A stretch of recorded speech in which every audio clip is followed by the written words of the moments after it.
Hello, नमस्कार, आदाब, सत श्री अकाल और सलाम अलैकुम। मैं हूं मोहम्मद अहमद काज़मी, लेकर आया हूं आपका पसंदीदा कार्यक्रम नजर दुनिया पर, जो media star world YouTube channel पर उपलब्ध है। आज हमारे पास 3 बड़ी खबरें हैं जिस पर मैं आपको बताऊंगा कि दुनिया में क्या हो रहा है, और वो खबरें बताऊंगा जो आमतौर पर आपको दूसरे माध्यमों से नहीं मिलती। पहली बड़ी खबर है वो ये कि पाकिस्तान के प्रधानमंत्री इमरान खान सऊदी अरब से वापसी पर कल उन्होंने अपने देश को टेलीविजन पर संबोधन किया है, स्पीच दी है, और उसमें एक बड़ा फैसला, बड़ी घोषणा की है। घोषणा यह है कि वो यमन युद्ध में मध्यस्थ का रोल अदा करेंगे। सऊदी अरब से वापस आए हैं और यमन से मध्यस्थता की बात कर रहे हैं। इस पर चर्चा करेंगे हम बाद में। अब चलते हैं दूसरी खबर पर। दूसरी खबर जो सऊदी अरब के पत्रकार जमाल खाशोगी की हत्या के बाद में जो डेवलपमेंट्स हो रहे हैं, नई नई चीजें सामने आ रही हैं, उसमें जो क्राउन प्रिंस हैं सऊदी अरब के, जो सबसे बड़े जिम्मेदार मोहम्मद बिन सलमान हैं, उन्होंने कल रियाद में एक कॉन्फ्रेंस हुई, इंटरनेशनल इन्वेस्टर्स कॉन्फ्रेंस, सरमायाकारों की, जो एक तरह से जो पैसा लगाते हैं कारोबार में, उन लोगों की एक कॉन्फ्रेंस थी। उसमें उन्होंने कहा कि ये जो खाशोगी की हत्या हुई है, ये घटना बहुत तकलीफदेह है, पेनफुल है, और उन्होंने कहा कि इस सिलसिले में इंसाफ किया जाएगा। और आगे ये भी कहा कि ये जुर्म सभी सऊदी लोगों के लिए तकलीफदेह है। ये पहला वक्तव्य आया है उनका जमाल खाशोगी की हत्या के बारे में। और उन्होंने आगे कहा है कि मैं समझता हूं कि विश्व भर में सभी इंसानों के लिए ये घटना बहुत ही तकलीफदेह है, पेनफुल है। और मैं ये बता दूं कि इस कॉन्फ्रेंस में जिसमें वो थे, उन्होंने जो उनका विजन 2030 है 2030 का, उसके तहत जो कुछ वो कर रहे हैं, उसमें एक बड़ा काम यह है कि वो विदेशों से निवेश चाहते हैं कि वहां पर सऊदी अरब में कारोबारी लोग पैसा लगाएं और वहां उसका देश का विकास हो। लेकिन जमाल खाशोगी की हत्या के बाद कई देशों ने और कई बड़ी कंपनियों ने इस कॉन्फ्रेंस का बायकॉट किया है। दूसरी तरफ इस जमाल खाशोगी की हत्या के सिलसिले में जो और खबर है वो ये कि तुर्की के राष्ट्रपति रजब तैयब एर्दोगान, जिन्होंने परसों संसद को संबोधित किया था और काफी नरम लहजे से सऊदी हुक्मरानों के बारे में बात की थी, अब भी उनका कोई एडवाइजर एक है जिसने ये कहा है कि मोहम्मद बिन सलमान के हाथ जमाल खाशोगी के खून से सने हुए हैं, उनके हाथ पर उसका खून है। ये बहुत सख्त बयान है। और उसके बाद ये भी कहा है कि जब MBS कल इन्वेस्टर्स कॉन्फ्रेंस में जो बयान दे रहे थे, उसे कुछ ही देर पहले अमेरिका के राष्ट्रपति डोनाल्ड ट्रंप ने एक बयान दिया है। वॉल स्ट्रीट जर्नल ने उसको छापा है। उसमें ये कहा है कि खाशोगी की हत्या की जिम्मेदारी मोहम्मद बिन सलमान के सर है, चूंकि वो पूरा देश चला रहे हैं। ये ट्रंप का भी इस किस्म का रिलेटिवली थोड़ा सख्त बयान आया है, जो अब से पहले वो ये कह रहे थे कि मैंने फोन पर बात की शाह सलमान से और मोहम्मद बिन सलमान से, और उनको इस घटना के बारे में कुछ मालूम नहीं था। लेकिन अब उन्होंने ये इस तरह का बयान दिया है। इस बयान के पीछे एक और खबर है, वो ये कि वॉशिंगटन पोस्ट ने खबर छापी है जिसमें बताया है कि CIA की डायरेक्टर गिना चेरी हस्पेल, जो तुर्की के दौरे पर थी, उन्हें कल तुर्की के अधिकारियों ने वो ऑडियो सुनाई है जिसमें कत्ल की दास्तान एक तरह से रिकॉर्डेड है। यही ऑडियो जो वहां के विदेश मंत्री हैं माइक पॉम्पियो, उनको भी सुनाई गई थी। और उसके बाद ही अमेरिका का जो वक्तव्य है वो सऊदी शासकों के बारे में रिलेटिवली थोड़ा सख्त हुआ है, लेकिन अब भी वो कह रहे हैं कि हम अपना जो हथियार की डील है, हम उससे वापस जाने वाले नहीं हैं। एक और खबर है जो है इराक से। इराक में नवंबर के पहले सप्ताह में चुनाव हुए थे, लेकिन किसी एक दल को या एक गठबंधन को बहुमत ना मिलने से सरकार के बनने में देरी हो रही थी। अब वहां के नए प्रधानमंत्री के तौर पर आदिल अब्दुल मेहदी और उनकी 2/3 कैबिनेट मंत्रियों ने जो उन्होंने जो 22 नाम पेश किए थे संसद में मंत्रियों के लिए, उनमें से केवल 14 मंत्रियों को संसद की स्वीकृति मिली है। तो कल खुद आदिल अब्दुल मेहदी और उनके 2/3 कैबिनेट मंत्री 14 उनको एक तरह से उन्होंने शपथ ग्रहण किया है। ओथ टेकिंग सेरेमनी उनकी हुई है।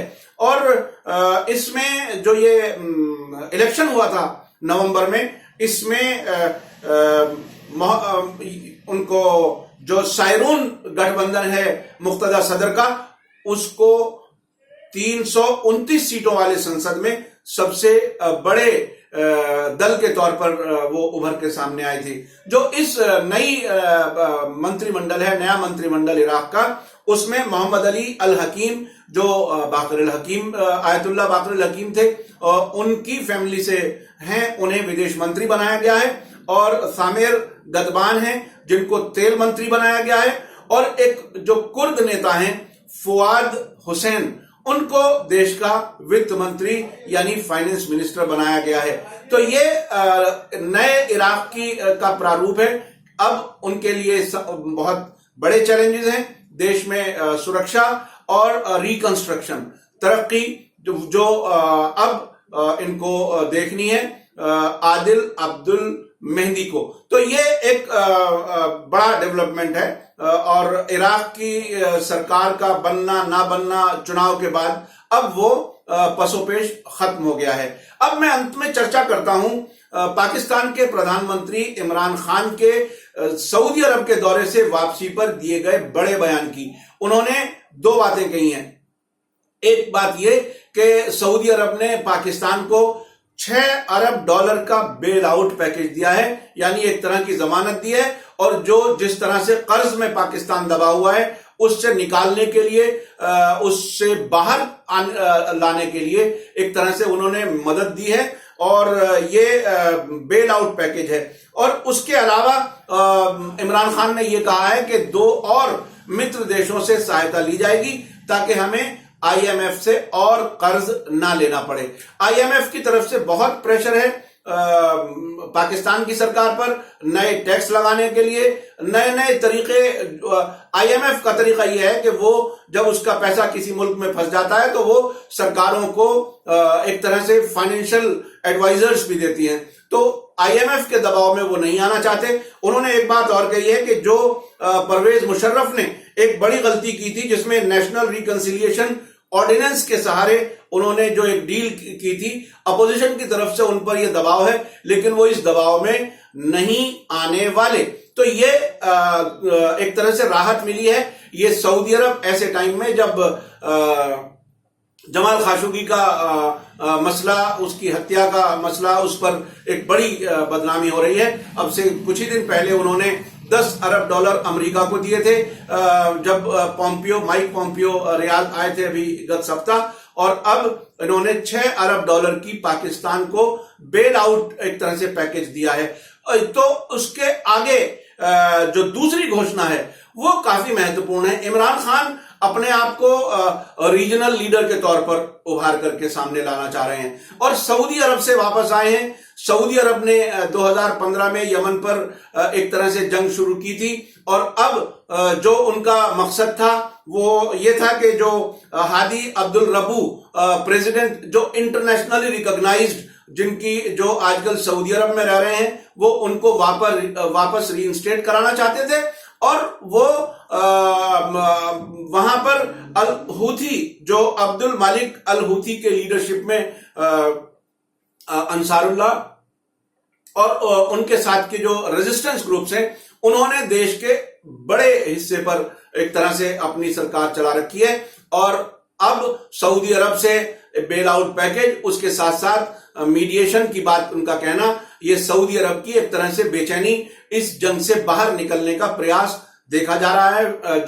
जो विशेषज्ञ हैं वो समझते हैं कि सऊदी अरब अब दिन ब दिन वहां परेशानी महसूस कर रहा है। और चूंकि हूथी ने कई बार ड्रोन से और रॉकेट से हमले किए हैं, रियाद तक भी किए हैं, और जो इलाके नजरान और कई जो सीमावर्ती इलाके हैं उन पर बहुत से रॉकेट का जवाबी हमला उन्होंने किया है। तो अब सऊदी अरब इस जंग से बाहर निकलना चाहता है, जो उसने 2015 में इस मकसद के लिए की थी कि हादी अब्दुल रब्बू को दोबारा वहां पर प्रेसिडेंट के तौर पर बना दिया जाएगा। तो ये उनकी एक कोशिश है। अब देखना यह है कि इमरान खान, चूंकि पाकिस्तान के बहुत से सैनिक विशेषज्ञ सऊदी अरब में हैं, और यह भी कहा जाता है, ये कंफर्म रिपोर्ट नहीं है, लेकिन यमन की जंग में भी सऊदी अरब में पाकिस्तान के कुछ फौजी विशेषज्ञ हैं जो एडवाइजर के तौर पर काम कर रहे हैं, जो यमन में जंग कैसे होनी चाहिए, किस तरह से इस गरीब तरीन मुल्क पर किस तरह से हमले जारी रखने चाहिए, उसमें फैसलों में उनके इम्प्लीमेंटेशन में पाकिस्तान के कुछ एक्सपर्ट हैं, लेकिन इनको सरकारी तौर पर नहीं बताया जाता।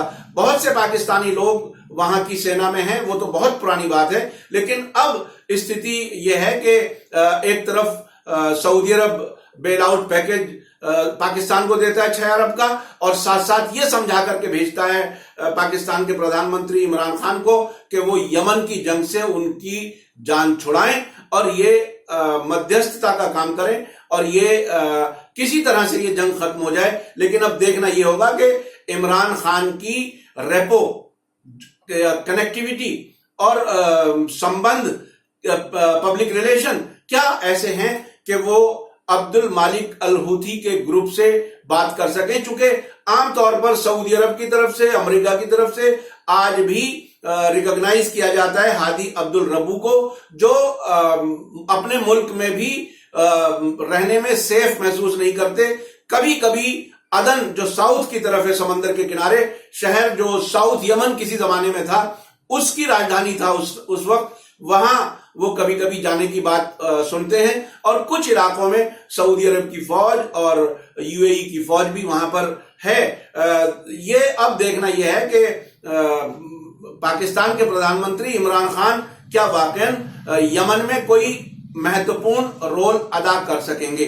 तो ये आपको कार्यक्रम नजर दुनिया पर कैसा लगा, ये वीडियो के नीचे जो कमेंट्स की जगह है उस पर कमेंट जरूर लिखें। और इसके अलावा अगर आप में से कुछ लोगों ने सब्सक्राइब ना किया हो तो लाल रंग से सब्सक्राइब लिखा हुआ है इस वीडियो के नीचे, उसे क्लिक करें। उसके बाद जो घंटी है उसको दबाएं। उसके बाद आपको नया वीडियो अपलोड होने पर आपको तुरंत सूचना मिल जाएगी, और आप इस कार्यक्रम को फेसबुक, ट्विटर और व्हाट्सएप पर भी फॉलो कर सकते हैं, इंस्टाग्राम पर भी फॉलो कर सकते हैं। आपको इस कार्यक्रम के बारे में जो भी आपको अपनी राय मशवरा देना है वो देते रहें, और मैं इसको और बेहतर करता रहूंगा।